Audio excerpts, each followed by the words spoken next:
যশোরের কোর্ট চত্বর মোড়, যশোর প্রেস ক্লাবের সামনে ও বিভিন্ন স্থানে পথচারীদের মাঝে তীব্র তাপদাহে সাধারণ পথচারীদের স্বস্তি দিতে টানা পঞ্চম দিনে ইসলামী আন্দোলন বাংলাদেশ যশোর জেলার পৌর শাখার উদ্যোগে বিশুদ্ধ পানি, শরবত ও স্যালাইন বিতরণ করা হয়েছে।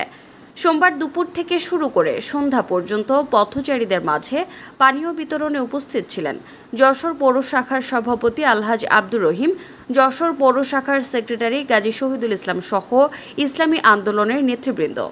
এ সময় সাধারণ পথচারীদের মাঝে আনুমানিক ২,০০০ লিটার বিশুদ্ধ পানি, শরবত ও স্যালাইন বিতরণ করা হয়। মানুষের মাঝে আমরা যে কর্মসূচি শুরু করছি, আজকে তার পঞ্চম দিন অতিবাহিত হচ্ছে। ইনশাল্লাহ আমরা নিয়ত করেছি যে কয়দিন আমাদের এই তাপদাহ থাকবে, আমরা সর্বোচ্চভাবে সাধারণ মানুষের পীর সাহেবের নির্দেশে, পীর সাহেব চরমনার নির্দেশে সাধারণ মানুষের পাশে আমরা সামান্যতম চেষ্টা করে যাচ্ছি এবং থাকবো। আপনারা দেখছেন ওয়েব নিউজ, বিশ্বজুড়ে বাঙালি আমেজি।